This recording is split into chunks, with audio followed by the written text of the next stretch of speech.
Hello दोस्तों, स्वागत है आपका हमारे यूट्यूब चैनल सबसे अनोखा सेंटर में। हम लोग अध्याय 8 के उदाहरण हल कर रहे थे और इस वीडियो में हम उदाहरण 5 को हल करेंगे। देखिएगा उदाहरण क्या है हमारा। दर्शाइए कि एक समांतर चतुर्भुज के कोणों के समद्विभाजक एक आयत बनाते हैं। ठीक है, हमें क्या सिद्ध करना है कि जो ये हमारा समांतर चतुर्भुज है इसके समद्विभाजक जो है एक चतुर्भुज बनाते हैं और यह चतुर्भुज एक आयत है, हमें ऐसा सिद्ध करना है। ठीक है, तो पहले जो प्रश्न में दिया जा रहा है उसे लिख लेते हैं। यहाँ पर हेडिंग डाल लेते हैं दिया। ठीक है, हेडिंग डाल लेते हैं दिया और दिया में लिख लेंगे ABCD क्या है, एक समांतर चतुर्भुज है। तो यहाँ पर लिखेंगे ABCD एक समांतर चतुर्भुज है, समांतर चतुर्भुज है इस प्रकार से। ठीक है, तथा और क्या पता है, हमें पता है कि कोण A का समद्विभाजक AP है, इसी प्रकार से B का समद्विभाजक BP, C का समद्विभाजक CR, D का समद्विभाजक DR है। ठीक है, तो यहाँ पर लिख लेंगे तथा कोण A, कोण B, कोण C, कोण D के समद्विभाजक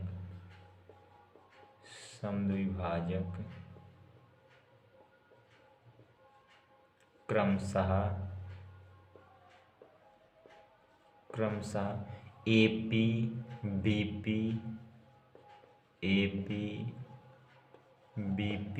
CR और DR हैं, CR और DR हैं। ठीक है, यहाँ पर CR और DR हैं। ठीक है, ये हमने लिख लिया।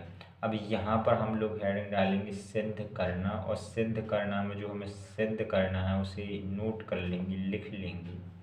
ठीक है, यहाँ पर हम सिद्ध करना में क्या लिखेंगे, PQRS एक आयत, ऐसे ही तो हमें सिद्ध करना है। ठीक है, तो इसे लिख लेंगे PQRS एक आयत है,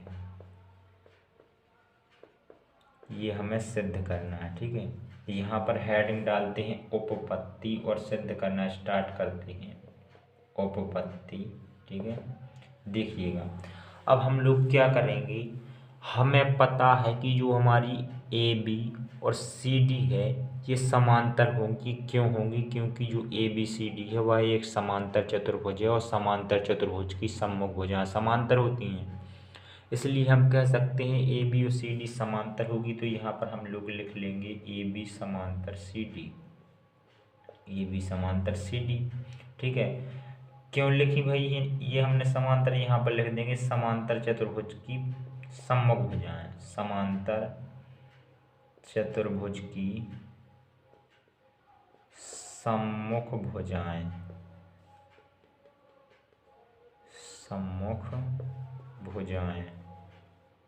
इसलिए हमने इन्हें समांतर कहा है। ठीक है, अब देखिएगा जब ये हमारी समांतर है तो ये एक तिर्यक रेखा यदि इनको प्रतिच्छेद करे तो जो हमारा कोण D और कोण ये होगा, ये क्या है, हमारी एक तरफ के अंतःकोण है और एक तरफ के अंतःकोणों का योग कितना होता है, 180 अंश, यानी कोण D प्लस कोण A का योग यानी कि जोड़ कितना हो जाएगा, 180 अंश। तो हम यहाँ से कह देंगे, इसलिए यहाँ लिखेंगे हम, इसलिए जो हमारा कोण D प्लस कोण A होगा वो हमारा 180 के बराबर होगा, 180 के बराबर होगा, क्योंकि एक तरफ के अंतःकोणों का योग 180 अंश होता है। ठीक है, अब हम लोग क्या करेंगे, इसे कोण 1 का नाम दे देते हैं, इसे 2, इसे 3 और इसे 4 का नाम दे देते हैं। ठीक है, अब यहाँ पर क्या करेंगे हम, देखिएगा जो हमारा कोण D है वो किन कोणों से मिलकर के बना है, 1 और 2 से कोण, सो हम कोण D की जगह कोण 1 प्लस कोण 2 लिख सकते हैं। तो यहाँ पर लिख देंगे कोण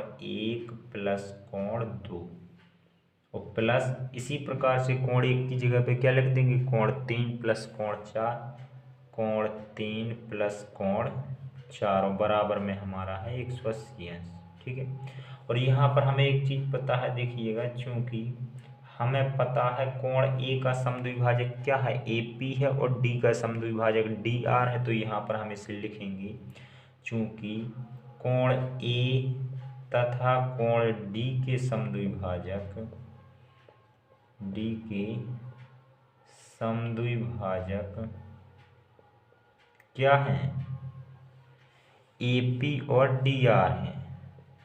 AP और DR हैं। इसलिए हम क्या कह सकते हैं, चूंकि कोण A का समद्विभाजक AP, इसलिए जो ये कोण बन रहे हैं ये क्या होंगे, हमारे बराबर होंगे।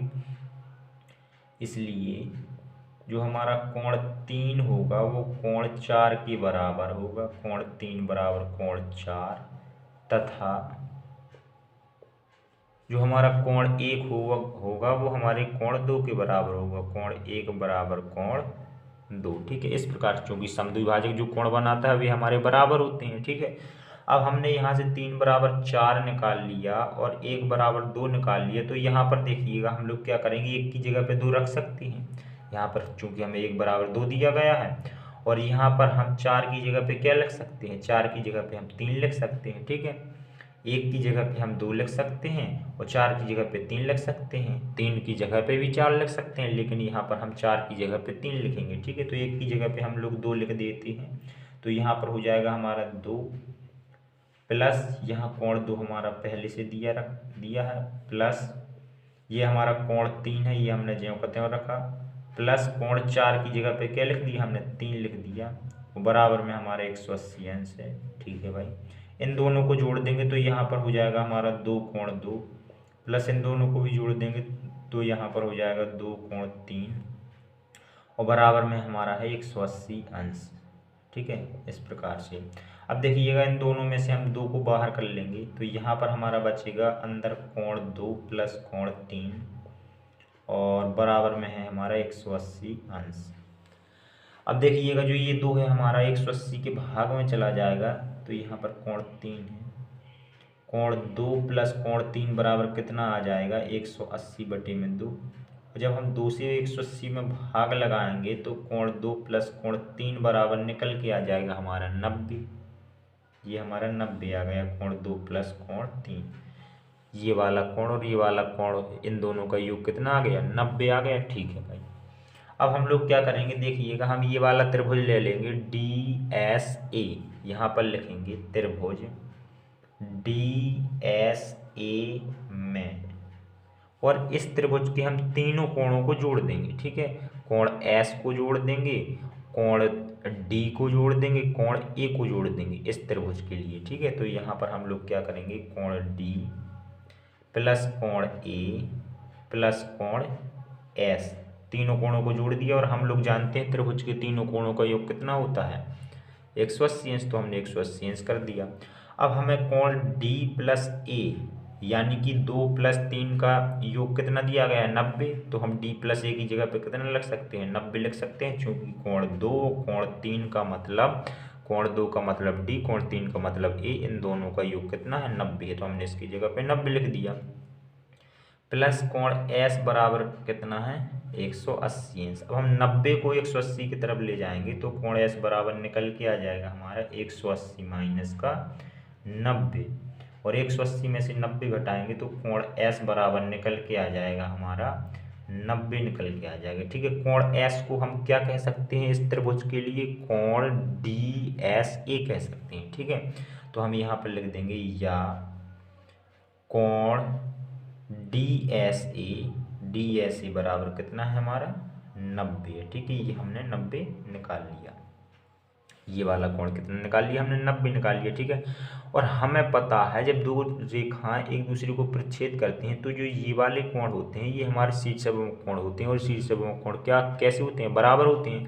तो हम कह सकते हैं जो हमारा DSA कोण है वो हमारे PSR के बराबर होगा। ठीक है, तो यहाँ पर देखिएगा हम लोग लिखेंगे, यहाँ पर हम लोग लिखेंगे कोण DSA बराबर हो जाएगा कोण PSR के। कैसे हो जाएगा, यहाँ पर लिख देंगे, चूंकि शीर्षाभिमुख कोण है, शीर्षाभिमुख कोण है। ठीक है, चूंकि ये दोनों शीर्षाभिमुख कोण है इसलिए हमने इन दोनों को बराबर कर दिया। अब हमें डी एस ए की जगह पे कितना रख सकते हैं, 90 रख सकते हैं, जो कि डी एस ए बराबर हमें 90 पता है, तो यहाँ पर 90 रख देते हैं, यहाँ पर 90 रखेंगे, बराबर में कोण पी एस आर, ठीक है, पी एस आर। तो हमारा पी एस आर बराबर कितना निकल के आ जाएगा, पी एस आर बराबर हमारा 90 निकल के आ जाएगा। ये वाला कोण हमारा कितना निकल के आ गया है, 90 निकल के आ गया है, ठीक है, ये हमारा 90 निकल के आ गया है। अब देखिएगा, जैसे हमने त्रिभुज डी एस ए को लिया था और ये वाला कोण हमने 90 निकाला था, वैसे ही हम कोण ए पी बी को लें तो ये वाला हमारा 90 निकल आएगा, ठीक है। और जब हम कोण इसको लेंगे, इस वाले त्रिभुज को सी क्यू बी को, तो ये वाला 90 निकलेगा, ये भी 90 निकल आएगा, ठीक है। और जब हम इस त्रिभुज को लेंगे सी आर डी को, तो ये वाला हमारा 90 निकल आएगा, ठीक है। यानी कि अब हम लोग बार बार नहीं करेंगे इस प्रकार से, हम इसी प्रकार करके लिख देते हैं। यहाँ पर लिखेंगे इसी प्रकार जो हमारा कोण ए पी बी है वो हमारा 90 निकलेगा, या फिर इस कोण को छोटा कर दें तो कह सकते हैं एस पी क्यू बराबर 90 निकलेगा, ठीक है। तो यहाँ पर लिख देते हैं इसी प्रकार जो हमारा कोण एस पी क्यू है वो हमारा कितना निकल के आ जाएगा, 90 निकल के आ जाएगा, तथा ये वाला कोण पी क्यू आर, चूंकि ये 90 निकलेगा तो इसके सामने का शीर्ष कोण भी 90 का होगा, तो पी क्यू आर ये भी कितने का होगा, हमारा 90 का। तो यहाँ पर लिख देंगे कोण पी क्यू आर भी हमारा कितना निकलेगा, 90 निकल आएगा। और ये वाला कोण भी हमारा कितना निकल आएगा, ये वाला कोण सी आर डी, या फिर इसे छोटा कर दें तो क्यू आर एस, कोण क्यू आर एस भी हमारा निकल के आ जाएगा 90, इस प्रकार से, ठीक है। अब देखिएगा, जो छोटा वाला चतुर्भुज है इसके हमें चारों कोण 90 90 के पता चल गए, ठीक है। यहाँ पर लिखेंगे चतुर्भुज, क्या लिखेंगे, चतुर्भुज पी क्यू आर एस में, पी क्यू आर एस में, इसमें हमें क्या पता है, इसमें हमें पता है कि जो ये चारों कोण है 90 90 के हैं। कौन कौन से कोण, ये एक तो हमारा कोण है पी एस आर, ये वाला यहाँ पर लिख देंगे। इस चतुर्भुज की बात कर रहे हैं तो इसे नाम शॉर्ट में भी इसका नाम दे सकते हैं, यहाँ पर एस आर क्यू पी, इन कोणों के नाम क्या दे सकते हैं, चारों कोणों के नाम एस आर क्यू पी, ठीक है। तो यहाँ पर इस चतुर्भुज में हम लोग लिख देंगे जो हमारा कोण एस है, यानी कि हमारा पी एस आर कितना है, 90 है। और इसी प्रकार से जो हमारा कोण P है वो भी हमारा कितने का है, 90 का है। और कोण हमारा R भी 90 का है। और जो हमारा कोण Q है वो भी हमारा कितने का है, 90 का है। यानी जो हमारे चतुर्भुज के चारों कोण है एस पी आर क्यू, ये हमारे कितने के हैं, 90 के हैं, ठीक है।